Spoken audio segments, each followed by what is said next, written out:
RC circuit में धारा के क्षय और वृद्धि, करंट ग्रोथ और डीके को हमने अच्छे से पढ़ लिया है। अब इसके बाद आज हम लोग बात करते हैं एलआर सर्किट में इस सी के चार्जिंग को, आवेशन को। ठीक है, charging of capacitor C through LR circuit पे डिस्कशन करते हैं। इस टॉपिक को डिस्कस करने के लिए ये आपका अरेंजमेंट है। ये कैपेसिटर सी, ये रेजिस्टेंस आर और इंडक्टर एल, ये तीनों के तीनों सीरीज में कनेक्टेड हैं। ठीक है, अब जब आप इस की को क्लोज कर देंगे, इस की को क्लोज कर देते हैं, तो उस केस में क्या होता होगा, पहले t इक्वल टू 0 टाइम की अगर बात करें तो चार्ज की वैल्यू कितनी, q इक्वल टू 0। अब आफ्टर सर्टेन टाइम करंट कितना ग्रो कर जाएगा, इनिशियली t इक्वल टू 0 पे करंट को 0 लिया, और आफ्टर सर्टेन टाइम t की अगर बात करें तो करंट I हो जाएगा और q की वैल्यू 0 से q तक हो जाएगी। क्लियर है? इसका मतलब अब अगर हम पोटेंशियल की बात करें, विभव की बात करें सी के लिए, एक कंप्लीट मैथमेटिकल कंडीशन है या मैथमेटिकल कैलकुलेशन है, तो यहां सी के लिए पोटेंशियल कितना लेते हैं, विभव की value q by C, R के लिए आई आर, और इंडक्टर के लिए L d I by D t होता है पोटेंशियल की वैल्यू। मतलब अगर इसके अक्रॉस जो पोटेंशियल है और इसके अक्रॉस जो पोटेंशियल है और इनका जो पोटेंशियल है, तीनों को अगर ऐड कर दें तो ये E के इक्वल होगा, क्योंकि ये तीनों के तीनों सीरीज कॉम्बिनेशन में है। ठीक है, तो सबसे पहले आप इस चीज को यहां लिख दीजिए। इसमें है इसलिए आपको ये वाला इक्वेशन मिलने वाला है। क्लियर है? इतना आप लिखेंगे। अब इस इक्वेशन की अगर बात करें तो E equal to Q by C, clear है, प्लस आर, आई की जगह d Q by D T कर देते हैं, और यहां d I by D t है, आई की जगह d Q by D T और उसमें डी बाई डी टी, और तो ये इक्वेशन हो जाएगा L d two Q by D t, यहां 2 लगाइए। ये इक्वेशन बना। क्यों ऐसा बना? क्योंकि आई की value D Q by D T और D Q by D T में डी बाई डी टी कर देंगे तो D two Q by D T 2 मिलेगा। क्लियर है? अब यहां देखिए क्या किया, आप एक काम कीजिए, अपने इक्वेशन के दोनों साइड एल को डिवाइड कर दीजिए। E by L, Q by L C, R by L, और यहां से ये वाला एल कैंसिल हो जाएगा। क्या बना? ये वाला E by L Q by L C plus R by L D Q by D T plus D two Q by D T 2। Clear है? ये आपका फर्स्ट इक्वेशन। यहां से स्टार्ट हुआ है ये वाले पोर्शन से, यहां से इस लॉजिक से कि सीरीज कॉम्बिनेशन में पोटेंशियल डिवाइड हो जाता है, इस कॉन्सेप्ट को लेकर के आप इक्वेशन नंबर 1 तक पहुंच गए हैं। अब यहां से ये 1 बाई एल सी को ओमेगा स्क्वायर ले लिया और आर बाई एल को सपोज 2 के ले लेते हैं एक इक्वेशन फॉर्म करने के लिए। तो आपका इक्वेशन 1 कैसा हो जाएगा? Omega square Q plus 2k D Q by D T plus D two Q by D T 2 minus E by L equal to 0। ये वाला इक्वेशन क्लियर हुआ? अपने फर्स्ट इक्वेशन को आपने इसके टर्म पे सॉल्व किया तो आपको ये मिला है। यहां देखिए, इसको रीअरेंज करिए तो D two Q by D T 2 plus 2k D Q by D T plus omega square के minus E by L equal to 0। इस इक्वेशन को इस तरीके से रीअरेंज कर दिया तो ये मिला है। अब यहां ध्यान दीजिए, ये d2q by dt2 plus 2k dq by dt as it is, इस पार्ट पे आइए। यहां ओमेगा स्क्वायर अगर कॉमन निकाल लें तो यहां क्या बचेगा q, और चूंकि यहां ओमेगा स्क्वायर नहीं है तो e by omega square L हो जाएगा इक्वल टू 0। अब इस इक्वेशन के लिए ये जो नया नंबर दिख रहा है आपको, ये वाला q minus E by omega square L, इसको x ले लेते हैं। और अगर इसको x लिया है तो dx बाई dt की वैल्यू dq बाई dt के बराबर होगा। ठीक है, क्योंकि ये 0 तो dq बाई dt हो जाएगा। इसी को अगर d2x बाई dt 2 लें तो d2q बाई dt 2 आ जाएगा। मतलब आप अपने इस इक्वेशन को x के टर्म पे लिख लेंगे। कैसे? देखिए, d2q बाई dt 2, इसका जो वैल्यू है ये, फिर dx बाई dt इसकी जगह, और ये वैल्यू की जगह x रख देते हैं अगर, तो आपका इक्वेशन ये हो गया d2x by dt 2 plus 2k dx by dt plus omega square x equal to 0। ये इक्वेशन नंबर 2। देखिए, फर्स्ट इक्वेशन से अगर बात करें तो आपने सीरीज कॉम्बिनेशन में पोटेंशियल को डिवाइड कर दिया था, वहां से आपने फर्स्ट इक्वेशन बनाया। सेकेंड इक्वेशन में दो कंसिडरेशन है आपके पास, 1 by L C omega square और r बाई एल को 2 के लिया, और साथ ही q minus E by omega square L, इसको x लिया, तो ये रिलेशन आपका बना है। तो आप इक्वेशन 2 तक पहुंच चुके हैं। अब इस समीकरण का सॉल्यूशन मान लेते हैं। अब यही कर देता हूं सॉल्व इसको, आप लोग नेक्स्ट पेज में करेंगे, मैं यही कर रहा हूं।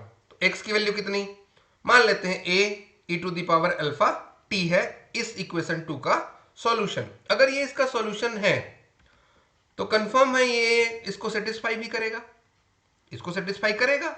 यहां a और अल्फा दोनों कांस्टेंट हैं, तो dx बाई dt और d2x बाई dt2 निकाल के देखिए।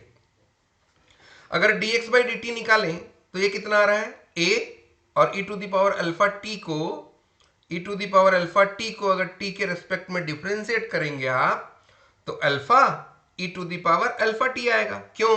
देखिए, e to the power alpha t का e to the power alpha t, फिर अल्फा t का हुआ तो t का 1 हो गया डिफरेंशिएशन, तो बचा कितना, अल्फा। तो टोटल कितना आया, a alpha e to the power alpha t। अब क्या करिए, इसको फिर से अगर डिफरेंशिएट कर दें तो d2x बाई dt2, अब क्या होगा, ये देखो a अल्फा कांस्टेंट है, e to the power alpha t का फिर से अगर हम लोग डिफरेंशिएशन करेंगे तो alpha e to the power alpha t आएगा। Total a alpha square e to the power alpha t बना। क्लियर है? x की वैल्यू, dx बाई dt की वैल्यू, और d2x बाई dt 2 की वैल्यू। क्लियर हुआ? ये थर्ड इक्वेशन, फोर्थ और फिफ्थ तक, मतलब फर्स्ट इक्वेशन क्लियर है आपको, सेकंड तक क्लियर हो गया, थर्ड, फोर्थ और फिफ्थ भी क्लियर है। अब क्या करते हैं, इन वैल्यूज को आप अपने इस इक्वेशन 2 पे सब्स्टिट्यूट कीजिए। क्या बनेगा, d2x बाई dt2, देखिए पेन के मूवमेंट से, d2x बाई dt2 वैल्यू रखिए, रख दिया, alpha square a e to the power alpha t, dx by dt की वैल्यू रखिए, तो 2 के यहां पहले से था, alpha a e to the power alpha t आ गया, plus omega square a e to the power alpha t, ये x की वैल्यू है। अब यहां से a e to the power alpha t common निकालिए, तो यहां कितना बचा, अल्फा स्क्वायर, यहां 2k alpha plus omega square equal to 0। इस इक्वेशन में खास क्या है, देखिए इसको तो आप जीरो के इक्वल नहीं बोल सकते भाई, क्लियर है। लेकिन दो नंबर का प्रोडक्ट जीरो तभी होता है जब कोई एक नंबर जीरो हो, और आप कहते हैं ये जीरो नहीं हो सकता, मतलब कंफर्म है ये वाला नंबर जीरो के इक्वल है। ठीक है, A E to the power alpha T zero नहीं है तो ये जीरो है। ये क्वाड्रेटिक इक्वेशन दिख रहा है, square plus b x plus c equal to zero वाले टर्म पे। उसके हिसाब से अगर इस इक्वेशन को सॉल्व करें तो अल्फा के दो वैल्यू निकल के आएंगे। चलिए वो दोनों वैल्यू क्या क्या निकल के आएंगे। अगर हम लोग अपने इस इक्वेशन को सॉल्व करते हैं तो alpha equal to minus b plus minus root under b square minus 4ac by 2a। B कितना है यहां देखिए 2k minus b plus minus root b square 4k square minus omega square by 2। Simple mathematics से इसको solve करें तो यहां से 4 और 4 रूट से बाहर आ गया तो 2, 4 कॉमन निकालेंगे तो ये 4 बाहर निकल आया k स्क्वायर ओमेगा स्क्वायर, और रूट के अंदर से बाहर निकलेगा तो 2। फिर यहां देखिए 2 और ये भी 2 फिर कॉमन निकलेगा और इस 2 के साथ कैंसिल हो गया, क्या बचा माइनस के plus minus K square minus omega square. मतलब अल्फा के दो वैल्यू, एक माइनस के प्लस रूट अंडर के स्क्वायर माइनस ओमेगा स्क्वायर और alpha 2 minus k minus root under के स्क्वायर माइनस ओमेगा स्क्वायर आएगा। क्लियर हुआ ये वाला। अब ये अल्फा 1 और अल्फा 2, तो इसके हिसाब से आप अपने इक्वेशन को x is equal to a E to the power alpha t को अगर सॉल्व कर दें तो आप इसको ऐसा लिखेंगे a1 e to the power alpha 1t plus a2 e to the power alpha 2t। तो अल्फा 1 कितना ले दिए माइनस के प्लस रूट अंडर के स्क्वायर माइनस ओमेगा स्क्वायर, और अल्फा 2 कितना लेंगे minus k minus root under के स्क्वायर माइनस ओमेगा स्क्वायर, यहां रख देते हैं। तो आपका x कुछ ऐसा दिखेगा a1 e to the power minus के प्लस रूट अंडर के square minus omega square into t plus a2 e to the power minus k minus root under के square minus omega square into t. Clear हुआ। ये x एक function को आपने alpha 1 और alpha 2 के term पे डिफाइन कर दिया है। a और अल्फा कांस्टेंट है, ध्यान रखिएगा। अब देखिए आपने क्या लिया था, आपने लिया था कि q minus E by omega square L equal to x, इसको एज्यूम किए थे ना, आपके कंसिडरेशन में था। x के टर्म पे अगर लिखें इसको तो देखिए इसको अगर ट्रांसफर करके इधर ले आते हैं तो q की value x plus e by omega square L बनेगा। क्लियर है, q equal to x plus e by omega square L. Omega square की वैल्यू 1/LC माने थे, देखिए आपने नोट किया होगा, देखा। तो ये दोनों कैंसिल, तो ये c ऊपर क्या बन जाएगा x plus e C, x plus e C omega square 1/LC होता है और ई सी की value q naught e into C. Capacitor के केस में q is equal to C V नहीं निकाले थे, q is proportional to v होता है, तो q is equal to C V. तो उसके हिसाब से ई सी की वैल्यू क्यू नॉट के इक्वल, क्या मिला q is equal to q naught plus x. ठीक, अब x की वैल्यू रख देते हैं, ये पूरा का पूरा आपके पास x था ये वाला, इसको यहां से उठा के इस x की जगह रख देते हैं। देखिए ये रखा a1 e to the power minus के प्लस रूट अंडर के square minus omega square into t plus a2 e minus k minus root under के square minus omega square into t. ये कंप्लीट मैथमेटिक्स है, इसमें केवल पहला term है, पहला इक्वेशन है जहां पे हम अपने सीरीज कॉम्बिनेशन वाले कॉन्सेप्ट को यूज किए हैं, बाकी पूरा मैथ्स है। अब ये इक्वेशन 6 आ गया, देखिए इक्वेशन 1 निकाले थे सीरीज, सॉल्व करके 2 3 4 5 उसको सब्स्टिट्यूट किया, अल्फा 1 अल्फा 2 निकाला, एक नया इक्वेशन फॉर्म किया x के लिए और इसको अगर इसमें रखा, एक नए इक्वेशन के लिए 6 बना दिया हमने, इक्वेशन 6 बन गया। अब t की वैल्यू अगर 0 है तो q की वैल्यू 0, जैसा आपका कंसिडरेशन था शुरू में। तो इसके लिए इस इक्वेशन में देखिए, अगर हम t की वैल्यू को 0 कर दें तो ये पूरा का पूरा टर्म 0 हो जाएगा, e⁻0, और ये भी पूरा का पूरा टर्म 0 होगा। क्यों भाई? 0 के साथ किसी भी नंबर को मल्टीप्लाई करेंगे 0 आएगा। क्या बचेगा? Q0 plus a1 e⁻0 plus a2 e⁻0, और e⁻0 1। क्या मिला? Q0 plus a1 a2। a1 plus a2 की वैल्यू अगर निकालना चाहें तो ये माइनस Q0 हो जाएगा, ये बना। ठीक, ये है इक्वेशन नंबर 7। टारगेट हमारा क्या है? a1 और a2 की वैल्यू निकालना, ये आपका टारगेट है। अब क्या करें? इसको नोट जरूर करिएगा आगे जाने से पहले। ठीक, अब हम लोग अपने इक्वेशन 6 की बात करते हैं। अगर उसको डिफरेंशिएट कर दे तो आई निकल आएगा। तो dq by D T, D by D T, ये आपका x की वैल्यू। अगर इसको डिफरेंशिएट करें t के रेस्पेक्ट में तो देखिए पहला वाला टर्म तो 0 होगा, इसको तो हटा दीजिए।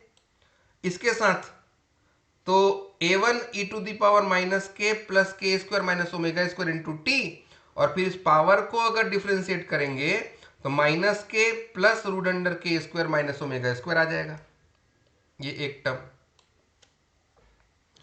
प्लस a2 e⁻ जितना है एज इट इज, फिर ये एक्सपोनेंट को अगर हम लोग डिफरेंशिएट करें तो minus k minus root under के स्क्वायर माइनस ओमेगा स्क्वायर आएगा, equal to 0, q equal to 0 और i इक्वल टू भी 0। तो अगर i की वैल्यू 0 है at time t equal to 0, तो यहां t की वैल्यू 0, e के पावर में t की वैल्यू 0, और यहां भी t की वैल्यू 0 अगर कर दें तो ये क्या आएगा?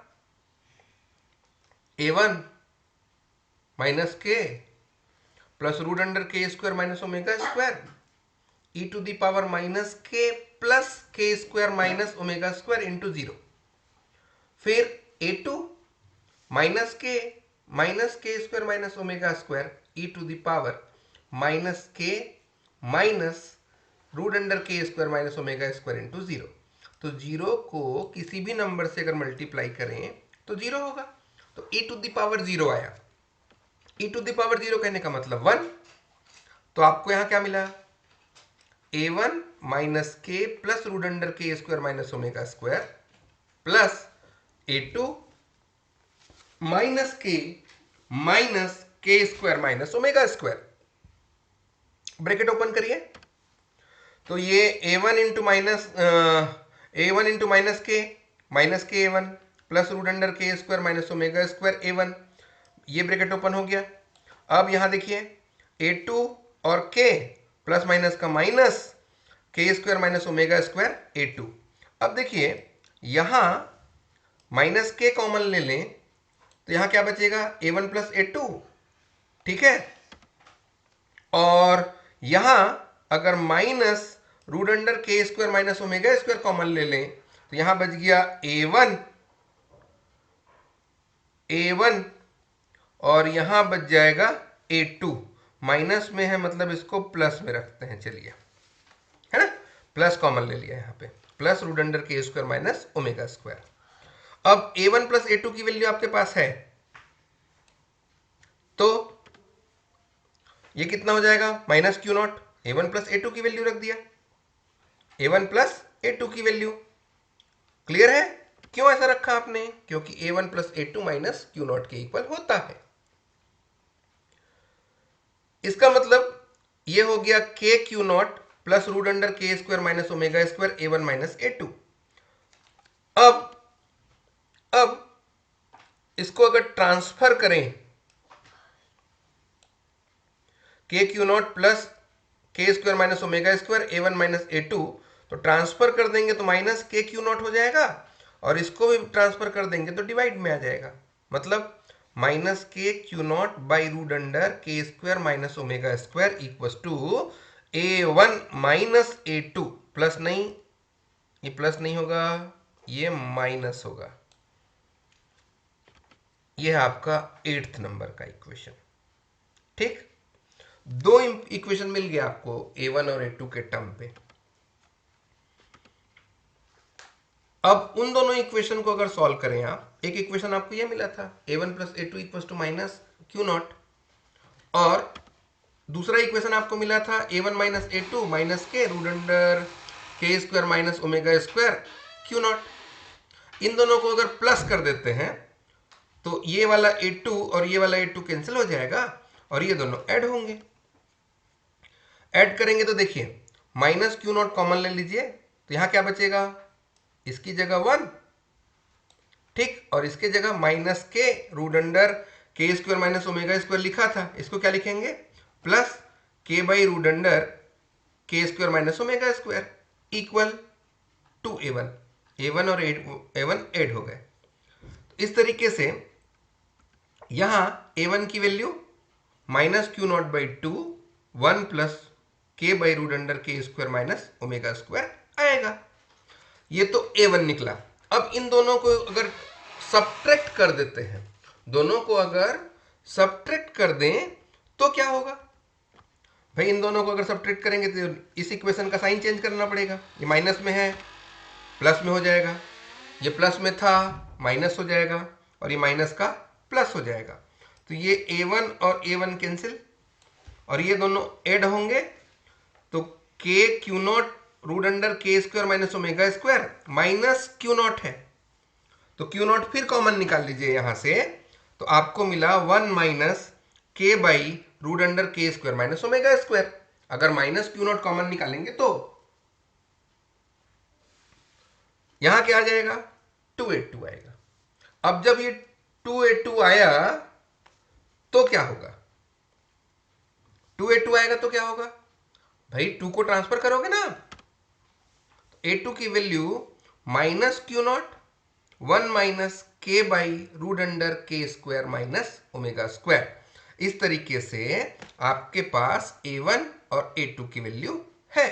वैल्यू हम लोग को ये मिल गया। अगर A1 और A2 की वैल्यू हम लोग सब्स्टिट्यूट कर देते हैं तो क्लियर है। अब एक चीज ध्यान रखिए कि ये जो इक्वेशन नंबर आपके पास 11 है, ये LCR सर्किट में संधारित्र के प्लेटों पर आवेश में वृद्धि का एक जनरल इक्वेशन है, और इसके लिए 3 केस पे हम लोग बात करेंगे।